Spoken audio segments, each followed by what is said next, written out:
다시 나오지 못하였으니 이는 바벨론 왕이 이집트 강가에서부터 유프라테스 강까지 이집트 왕에게 속한 모든 곳을 점령하였기 때문이더라. 열왕기하 강의 24번째 시간 열왕기하 24장 말씀을 전하도록 하겠습니다. 24장의 구성을 보시면요, 요시야의 죽음을 우리가 살펴보았는데요, 이 죽음 이후에 남유다는 급격하게 몰락의 길을 걸어가고 있습니다.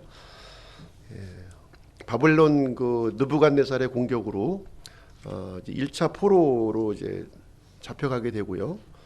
그리고 이어서 바벨론 2차 포로가 이어지고요. 남유다의 마지막 왕인 시드기야가 유다 통치하는 내용을 함께 살펴보시도록 하겠습니다. 중심 내용은 하나님의 말씀을 무시하는 백성은 멸망한다는 내용이 되겠습니다. 요시야의 죽음 이후에 남유다는 급격히 몰락의 길을 걷게 되는데요. 잠시 도표를 좀 보시게 되면 609년, 주전 609년입니다. 609년에 요시야가 무깃도 전투, 무깃도는 아마겟돈이에요. 최후의 전쟁이 일어나는 장소, 무깃도에서 파라오 느고와의 그 전쟁에서 안타까운 죽음을 맞이하게 됩니다. 이어서 바로 요시야의 아들이었던 여호아하스가 왕이 되는데요. 3개월 만에 폐위를 당하죠.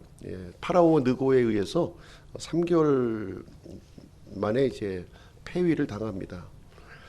그리고 나서 여호야김, 역시 요시야의 아들이에요. 여호야김이 왕이 되는데 파라오 느고의 꼭두각시 왕이 되겠습니다. 그래서 남유다는 이집트의 속국으로 전락이 되었고요. 그리고 나서 609년이 또 어떤 시점이냐면 갈그미스 전투, 역사적으로 갈그미스 전투에서 이집트하고 바벨론하고 이렇게 일으키는 전쟁입니다. 그래서 이 전쟁에서 이 이집트가 완전히 패망하게 되고 바벨론이 이 패권을 근동 지역을 패권을 장악하게 되는 일이 생깁니다. 그래서 남유다는 바벨론의 속국으로 또 다시 또 바뀌는 거예요. 바뀌어서 1차 포로들이 끌려갑니다. 여기에 다니엘과 세 친구들이 여기 포함되는 것이고요. 그리고 나서 597년 여호야김에 이어서 여호야긴, 끝에 끝잘만 틀려요. 끝에 끝잘만 여호야김의 아들입니다. 여호야긴은 또 3개월짜리 왕이에요. 3개월밖에 못해요. 이때 바벨론 왕이 다시 침공을 해와서 여호야긴을 폐위시키고 대신에 시드기야를 왕으로 이렇게 세웁니다. 그러면서 2차 포로로 또 사람들을 끌고 갑니다.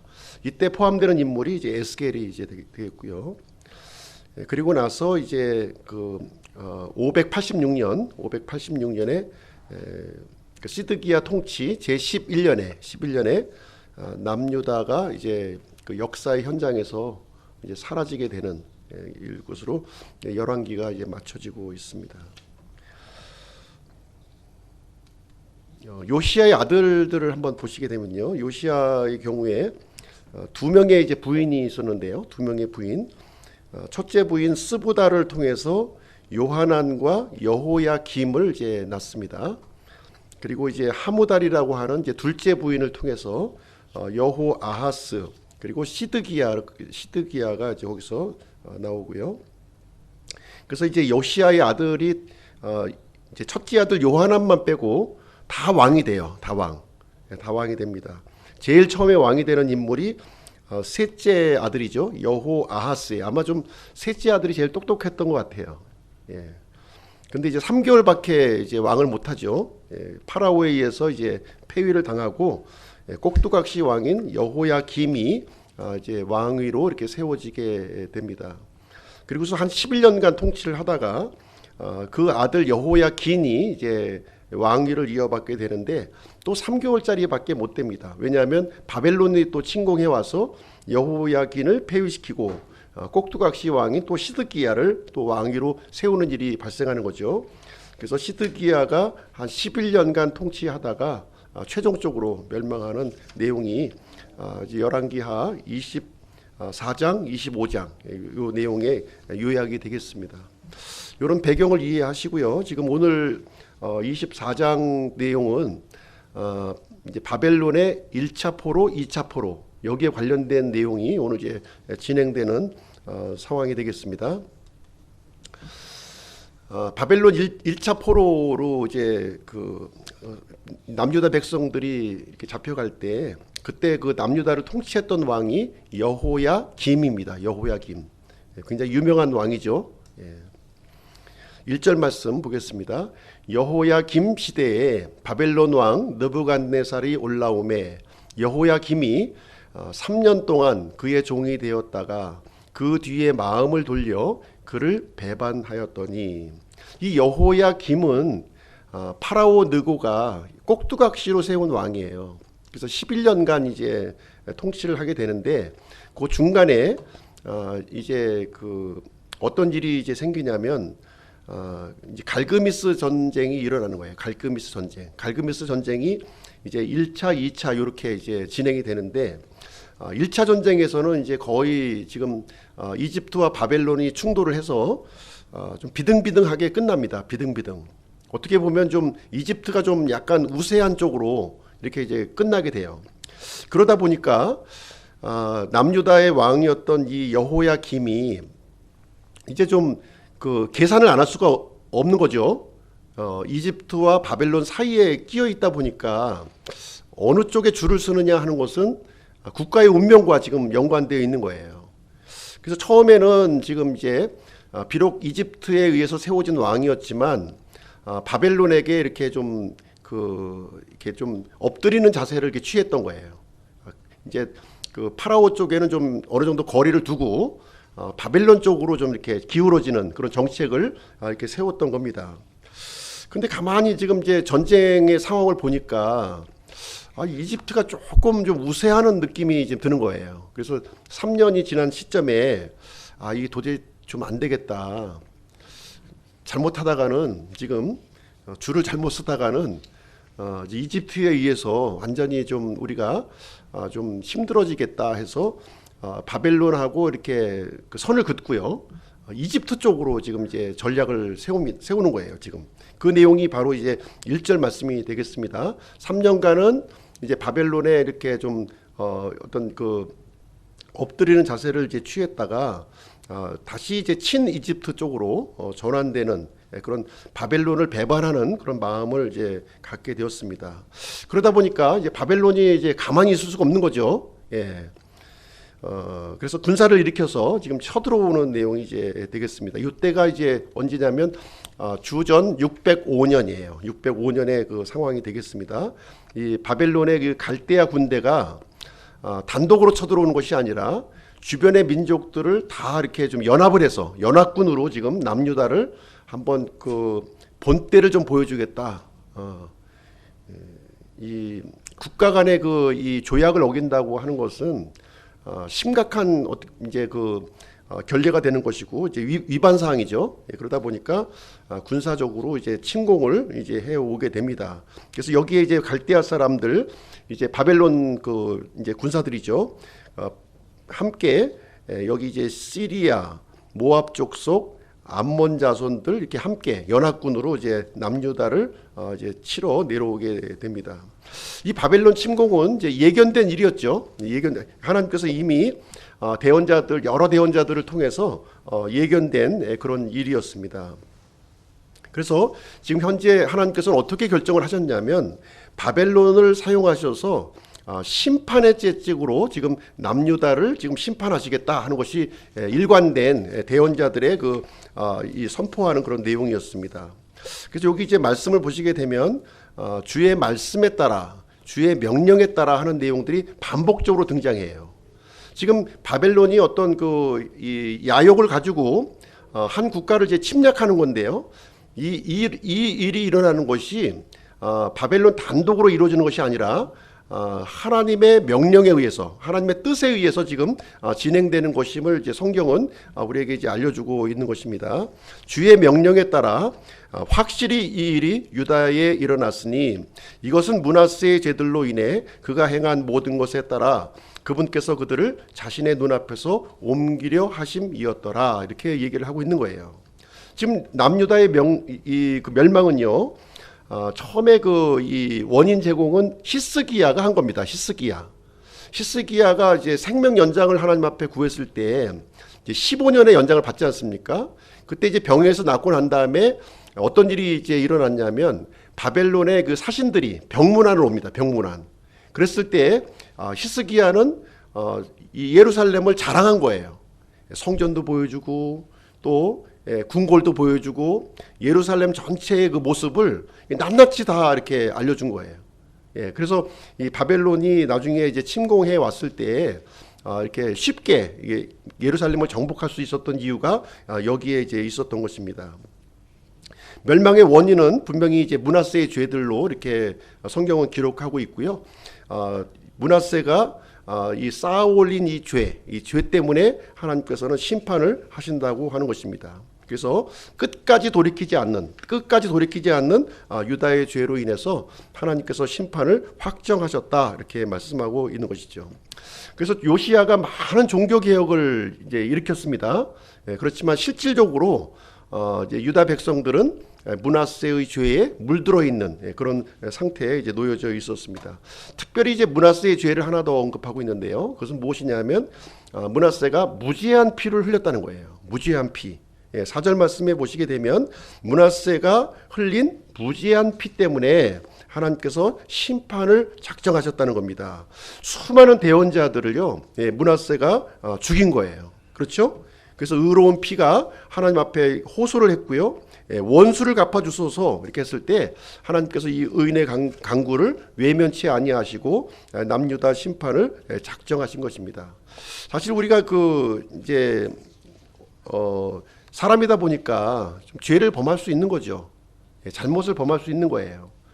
근데 유다의 그 죄는 무엇이냐면 잘못했음에도 불구하고 끝까지 회개치 않았다는 거예요. 회개치 않은 죄를 하나님께서는 지금 물으시는 이제 장면이 이제 되겠습니다. 이 당시에 그 여호야김은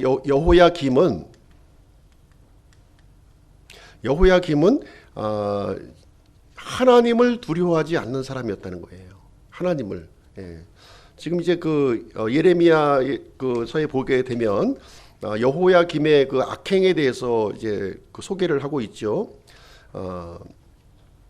여호야김의 나머지 행적과 그가 행한 모든 일은 유다 왕들의 연대기 책에 기록되어 있지 아니하냐. 그래서 이 여호야김은 하나님의 말씀을 이렇게 훼손한 그런 왕이 이제 되겠습니다.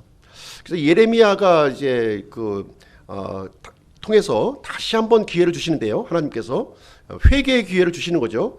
그래서 예레미야는 이 당시에 이제 갇혀 있었어요.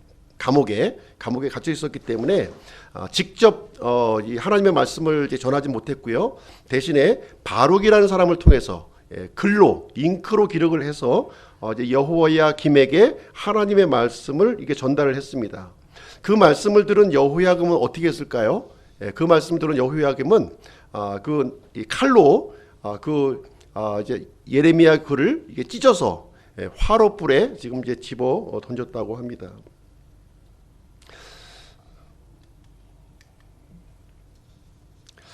이집트가 이제 완전히 또 이렇게 약소국으로 전락을 하게 됩니다. 그래서 이제 이 바벨론 제국이 지금 이제 이집트 영역까지 완전히 지금 이제 장악을 하는 그런 내용이 되었고요. 점점 더 바벨론은 그 세력이 이제 확대되고 있었던 거죠. 그러면서 반면에 친 이집트 정책을 이렇게 수립했던 남유다의 상황은 점점 더 악해지는, 그러니까 깊은 수렁 쪽으로 이제 빠져 들어가는 그런 상황에 놓여지게 되었습니다. 여호야김에 이어서 그 아들이 여호야긴이 왕위를 이어받았어요. 이 왕이 바뀐다고 하는 것은 어떤 그 새로운 전환점이 되는 거죠. 새로운 전환점. 과거의 잘못을 우리가 좀 보수하고 또 새로운 것을 개혁하기 위해서 왕이 바뀌는 겁니다. 근데 이제 여호야긴이 왕위를 이어받았지만 여전히 아버지의 그 이 정책을 그대로 이렇게 이어받았던 거예요. 이게 강성하는 그 바벨론을 향해서 이렇게 이렇게 돌이키지 않고 여전히 이집트 쪽, 친이집트 쪽으로 이렇게 정책을 세워 나가게 되었습니다. 그래서 바벨론의 2차 침공이 이제 또 이어지게 되었고요. 여기 보시게 되면 2차 침공이 이루어집니다.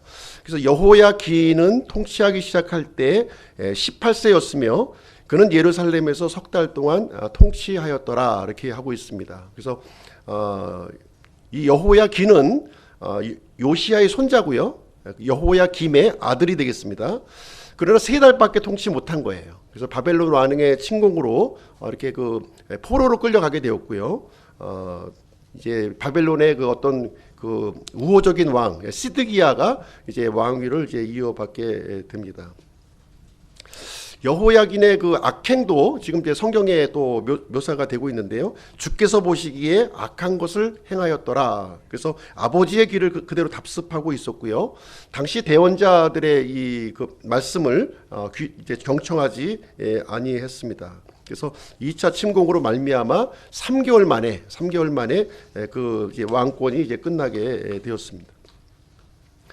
이제 이 바벨론의 침공 과정을 또 소개해주고 있는데요. 여기 보시게 되면 그때라고 하는 것은 여호야긴이 왕으로 있을 때 이제 이때 상황이 되겠습니다. 느부갓네살의 신하들이 예루살렘을 대적하러 올라와 그 도시를 에워쌌더라, 이렇게 하고 있습니다. 그래서 하나님께서는 바벨론을 그 채찍으로 사용하셔서 남유다를 계속해서 지금 이제 압박하고 있는 그런 상황이 이제 되겠습니다. 이때 이제 여호야긴은 싸워보지도 않고 그냥 항복을 선언합니다. 그냥 항복을 선언해요. 순식간에 이제 전쟁이 이제 끝나게 되는데요. 이때 이제 느부갓네살 왕 앞에 지금 이제 여호야긴이 이제 앞으로 이제 나아가게 되는데요. 자기 어머니와 신하들과 또 통치자들과 직무 수행자들, 그러니까 국가를 통치하고 있는 모든 수반들을 다 데리고 이제 이 느부갓네살 앞에 무릎을 꿇는 그런 모습을 이제 보여주게 되었습니다. 이때 바벨론 왕은 자비를 베풀지 않았죠. 그 동안에 이렇게 좀 기회를 좀 바벨론 왕의 입장에서도 자비를 이제 베풀려고 애썼던 거예요. 왜냐하면은 파라오 느고와 싸웠던 그 왕이 있었잖아요.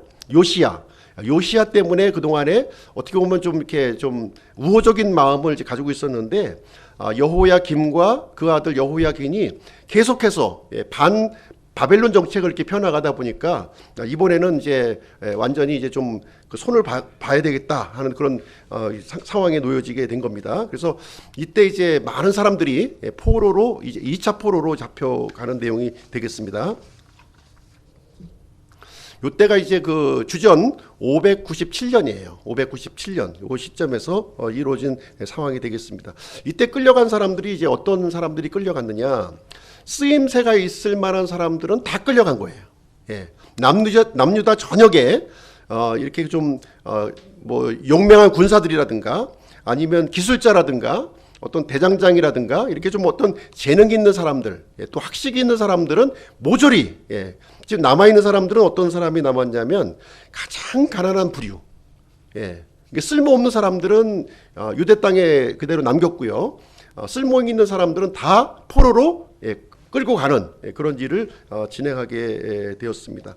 그러면서 이제 바벨론 왕은 지금 이제 시드기야를 이제 그 왕으로 이렇게 세워놓게 됩니다. 그래서 시드기야의 유다 통치가 이제 이어지게 되는데요. 18절부터 20절까지 이제 기록이 되어 있습니다. 이 시드기야는 누구냐면 바로 이제 요시야의 아들이에요. 요시야의 그 손자에서 다시 요시야의 아들 숙부, 그 삼촌이죠. 삼촌에게 이제 왕권이 넘어가게 되는 것입니다. 이때 이제 원래 그 시드기야의 원 이름이 마따니아인데 바벨론 왕이 그 이름을 바꿔줍니다. 이름을 마따니아에서 시드기야로 바꿔주는 거예요. 원래 처음에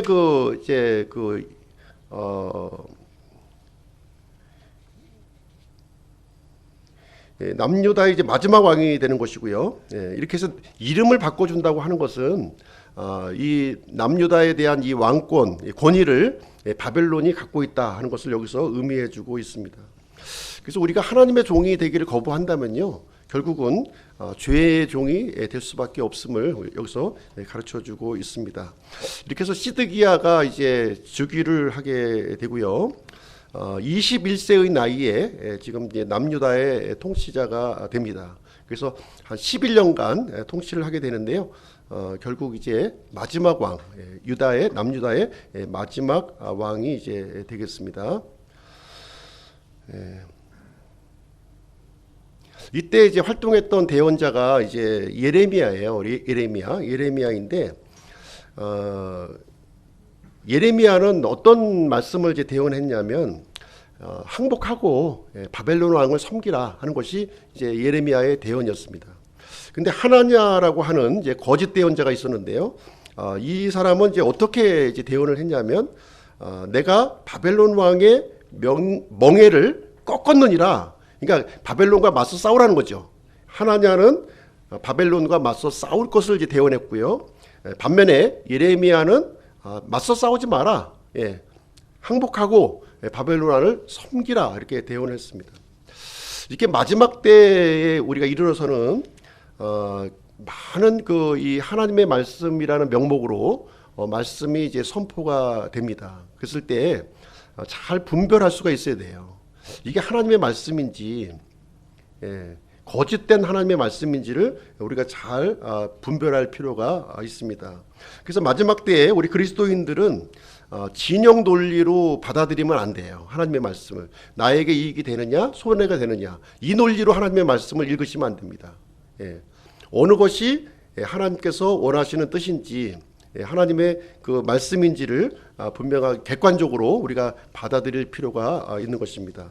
아마 예레미야가 전한 말씀이 이 남유다 백성들에게는 좀 이렇게 듣기에 좋지 않은 말씀이었겠죠. 그렇죠? 그래서 예레미야를 이제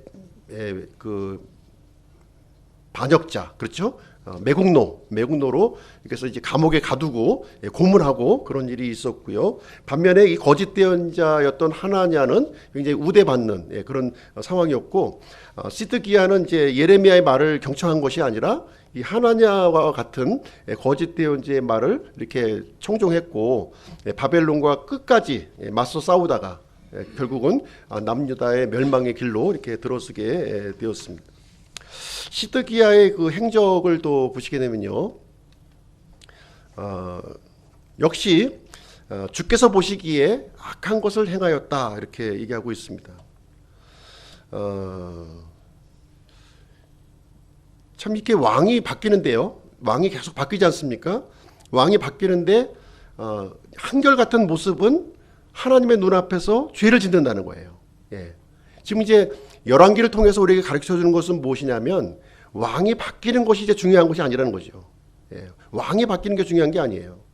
뭔가 새로운 왕이 생기면 좀 뭔가 우리가 살기가 좋아질 것 같고 또 하나님과의 관계가 새로워질 것 같지만 열왕기의 결론은 그렇지 않다는 겁니다.